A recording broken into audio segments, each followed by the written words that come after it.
આની આગળ આપણે વિજ્ઞાનમય કોષનું વર્ણન કરી ગયા, એટલે કુલ 4 કોષનું વર્ણન થયું: અન્નમય કોષ, પ્રાણમય કોષ, મનોમય કોષ અને વિજ્ઞાનમય કોષ. હવે આ 5મો કોષ છે આનંદમય કોષ. આ આનંદમય કોષને સમજવા માટે આપણે થોડું પાછળનું જે વાત કરી ગયા છે એના સંદર્ભમાં જોઈ લઈએ.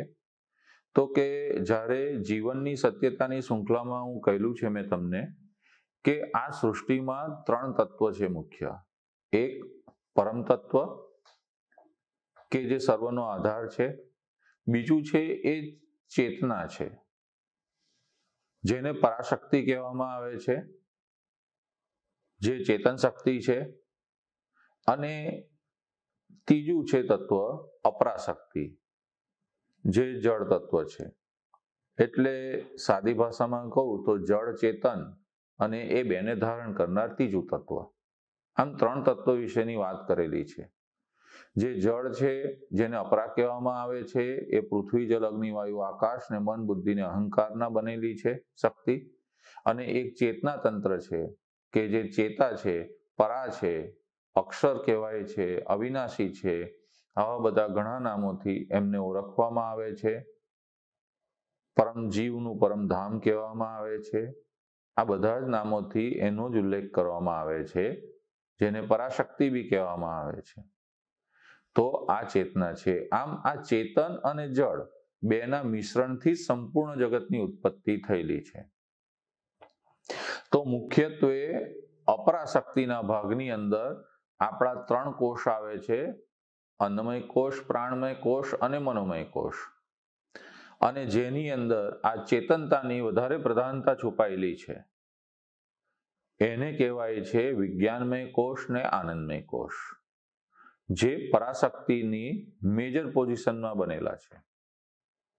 અને આ જે આગળના 3 કોષ છે કે મનોમય કોષ, પ્રાણમય કોષ અને અન્નમય કોષ, એ ત્રણેય કોષ આપણું આ આનંદમય કોષ અને વિજ્ઞાનમય કોષ કેટલું ડેવલપ થયેલું છે એના આધાર ઉપર જ પેલા 3 ચાલે છે. જેવી રીતના હું બહુ સામાન્ય વસ્તુમાં વાત કરું તો કે ભાઈ ગાડી ચલાવવી હોય તો 3 ગિયરો હોય કે 4 હોય, તો આ ચારેય ગિયરોની અંદર જે ડ્રાઈવર જે પ્રમાણે હાંકે છે એ જ પ્રમાણે એની ગાડીની સ્પીડ ડેવલપ થાય છે. એવી જ રીતના આપણે આપણા વિજ્ઞાનમય કોષને અને આનંદમય કોષને કેટલો ડેવલપ કરેલો છે એના ઉપર જ આપણા પેલા 3 કોષ અન્નમય, પ્રાણમય ને મનોમય કોષનું ડેવલપમેન્ટ સંભવ છે. તો જે પરાશક્તિ છે એનો જે અંશ છે એ અંશ જ આનંદમય કોષ છે, એ જ જીવ સ્વરૂપ છે. બ્રહ્મનું જ્ઞાન થતા એની જ પ્રાપ્તિ થાય છે, એ જ બ્રહ્મ સ્વરૂપ છે અને એટલે જ એ આનંદ સ્વરૂપ છે. એ આનંદમય કોષને સચ્ચિદાનંદ કહેવામાં આવ્યો છે કે જે જીવનું સ્વરૂપ છે.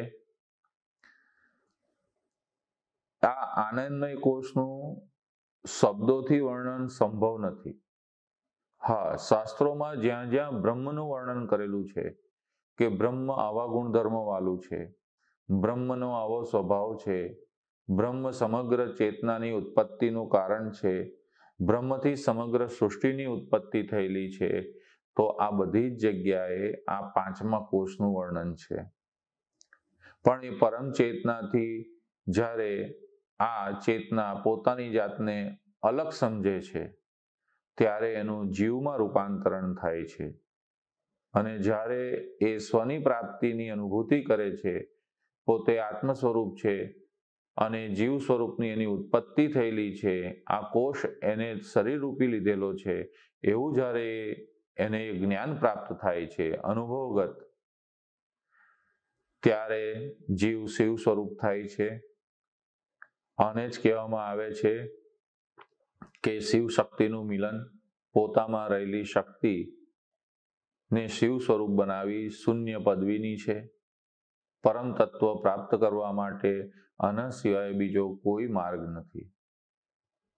બહાર જેટલા બી માર્ગો બતાવવામાં આવી રહ્યા છે એ બધી બહારની ભટકણ છે. એ બધી વસ્તુઓ તમારી શ્રદ્ધા અને ભાવ વધારવા માટે છે. આપણે એવું કહી શકીએ કે સ્કૂલમાં ભણવા માટે નાના છોકરાઓને મોકલીએ ને તો આપણે પહેલા એને પ્લે સેન્ટરમાં મોકલીએ છીએ. કેમ? તો કે ઘરમાંથી થોડો બહાર જતા થાય, એકલો રહેતા થાય, ટીચરો જોડે હળી મળીને ફરતા થાય, ભાઈબંધો જોડે, બીજા બધા જોડે એડજસ્ટ થઈને જીવતા શીખે. એના માટે આપણે થોડા 2 કલાક એને પ્લે સેન્ટરમાં મૂકી આવીએ છીએ. ત્યાર પછીથી જ્યારે એ થોડોક મોટો થાય છે તો આપણે એને નર્સરીમાં દાખલ કરીએ છીએ અને ત્યાં ABCDની રમકડા રમવામાં આપીએ છીએ કે જો ભાઈ આને એ કહેવાય, તો ત્યાં એને લખતા નથી શીખવાડતા આપણે, પણ એને શું કહી રમકડાથી રમતા શીખવાડીએ છીએ અને રમકડામાં ચિત્ર બતાવીએ છીએ કે ભાઈ જો આને એ કહેવાય, આને બી કહેવાય, આને અ કહેવાય, આને ક કહેવાય, આને ખ કહેવાય. આ રીતે આપણે એનું વર્ણન કરીએ છીએ. પછીથી એ થોડો મોટો થાય છે તો આપણે એને ત્યાર પછીથી એને આગળનું લેસન શીખવાડીએ છીએ. આમ જેટલી બી બહારની વસ્તુઓ છે જે સાધનામાં કહેલી છે એ બધી વસ્તુઓ આપણી પ્રાઇમરી સેક્ટરની છે, પ્લે સેન્ટર જેવું છે. આજે મંદિરે જાઓ, આજે આરતી ઉતારો, આજે ભગવાનના દર્શન કરવા જાઓ.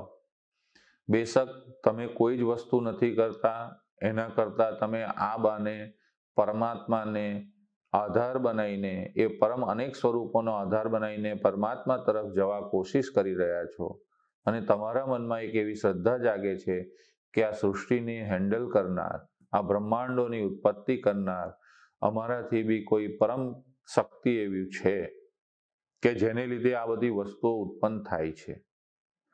તો આવું સમજ તમારામાં ક્રિએટ થાય છે, તમારી શ્રદ્ધા વધે છે, તમારી અંદર ભાવ જાગૃત થાય છે, તમને એવું થાય છે કે ના, પ્રેમ કરવા લાયક એ પરમેશ્વર છે. આવો જે ભાવની ઉત્પત્તિ થવી એના માટેની જ સમગ્ર ક્રિયાઓ છે આ બધી.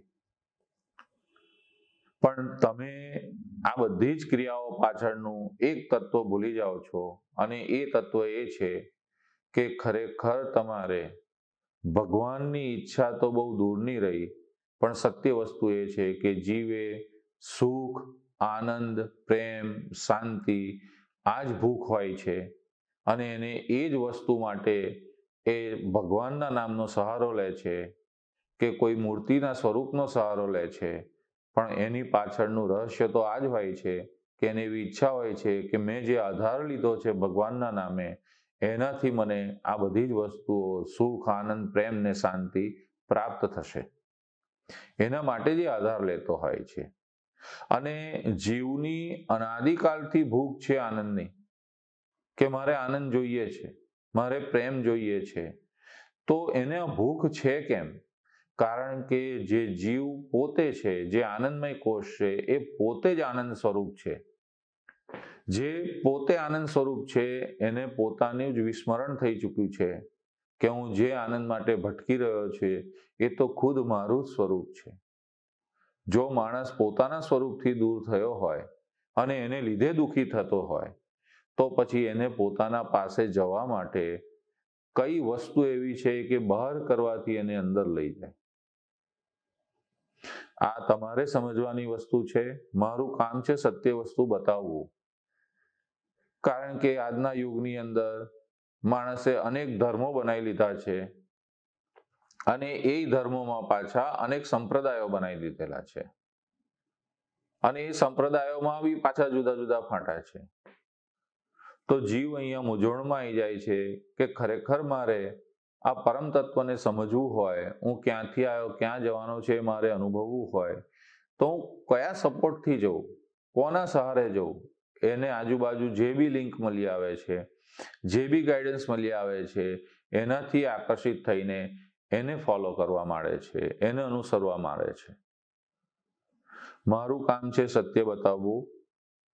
તમારે કેટલો ટાઈમ પ્રાઇમરી સેક્ટરમાં ભણવું છે, તમારે કેટલો ટાઈમ સેકન્ડરી સેક્ટરમાં ભણવું છે, તમારે કોલેજ કરવી છે કે નથી કરવી, તમારે પીએચડી કરવી છે કે નથી કરવી, એ બધું તમારે હસ્ત રહેશે. મારું કામ છે બતાવવું, અને એ આશા સાથે બતાવું છું કે હું તમને છેક સુધી સાથ આપી શકું અને તમે મારા તરફથી જે જ્ઞાન મેળવો છો એનાથી તમારા જીવનનું કલ્યાણ કરી શકો. માણસે ગુરુ કેમ બનાવવા જોઈએ? ગુરુ બનાવવાની જરૂરિયાત શું છે? તમે જેને ગુરુ બનાવો છો એ કયા પ્રકારના ગુરુ છે એ બી સમજાવવામાં આવશે. પરાશક્તિ કે જે અત્યારે આપણે આનંદમય કોષની વાત કરી રહ્યા છીએ, તો એ આનંદમય કોષ સંપૂર્ણ ચેતનાથી બનેલો છે. તો વિજ્ઞાનમય કોષ અને આનંદમય કોષ આ બે પરાશક્તિના મેજર પોઈન્ટથી બનેલા છે. પરમ ચેતનયુક્ત છે, સંપૂર્ણ બ્રહ્માંડનું જ્ઞાન છે, જેને બ્રહ્મ જ્ઞાન કહેવાય છે. એ બ્રહ્મ જ્ઞાન આની અંદરથી જ આપણને પ્રાપ્ત થઈ શકે છે, આ બે કોષોની અંદરથી જ. અને એ આનંદમય કોષને પ્રાપ્ત કરતા આપણે આપણું જીવનને ધન્ય સમજીએ છીએ. અને એનથી પર જે નિર્ગુણ અવસ્થા છે, ગુણાતીત અવસ્થા છે, જેને સ્વતત્વની પ્રાપ્તિ કહે છે, આત્મતત્વની પ્રાપ્તિ કહે છે, કૈવલ્ય પદ કહે છે, નિર્વાણ પદ કહે છે, એ બધી જ પદો આ આનંદમય કોષથી પર જવાથી પ્રાપ્ત થાય છે. તો આપ સૌ બુદ્ધિમાન જ છો.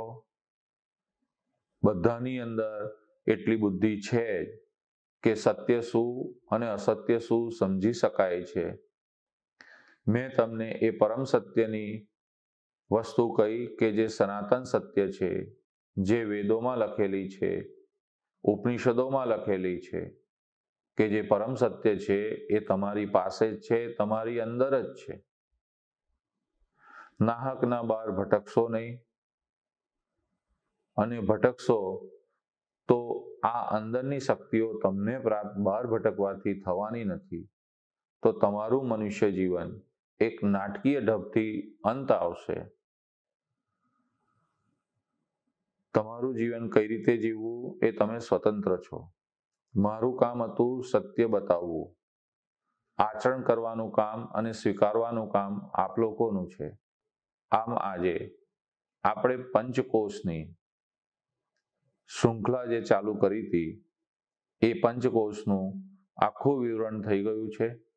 અન્નમય કોષ, પ્રાણમય કોષ, મનોમય કોષ, આ ત્રણ કોષની અંદર મુખ્યત્વે અપરા પ્રકૃતિનું કાર્ય છે, અને વિજ્ઞાનમય કોષ ને આનંદમય કોષ આ પરા પ્રકૃતિ ચેતનાનું કાર્ય છે.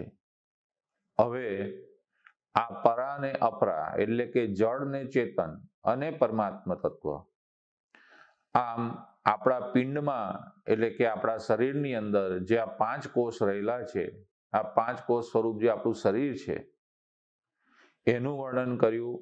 હવે આ જે બ્રહ્માંડ છે એવું કહેવામાં આવ્યું છે કે યથા બ્રહ્માંડે તથા પિંડે. તો જે બ્રહ્માંડમાં છે ને એ જ આપણા શરીરમાં છુપાયેલું છે. બ્રહ્માંડમાં વિરાટ રૂપે છે અને શરીરમાં એના અંશ રૂપે છે. તો એ અંશને અનુભવ કરતા, અંશને પ્રગટ કરતા એ પરમ અંશ જોડે આપણે કનેક્શન કરીએ તો જ પરમાત્માની અનુભૂતિ આપણે ફીલ કરી શકીએ છીએ. તો બ્રહ્માંડથી પિંડ એટલે કે શરીરથી પરમાત્મા પરમ તત્વની એકરૂપતા કઈ રીતે છે એનું વિવરણ આપણે આગલા લેક્ચરમાં લઈશું, કે જેથી આપને ખબર પડે કે બ્રહ્માંડ અને પિંડની એકરૂપતા કઈ રીતે કહેલી છે, અને આપણે જે વસ્તુ મેળવવા માંગીએ છીએ એ આ પિંડમાં જ મોજૂદ છે. જેને કહેવામાં આવે છે કે બગલમાં છોકરું ને ગામમાં ઢંઢેરો પીટવાનો કે મારું છોકરું ખોવાઈ ગયું છે. આપણી બી અવસ્થા કંઈક આવી જ છે. એટલે એ અવસ્થા આપણા ઘરની અંદર પડેલી છે, એને આપણે જ્ઞાનથી એ વસ્તુને ખોલીને આપણે જ આનંદ કરીએ એ વિશેનું જ્ઞાન આગળ સમજાવવામાં આવશે.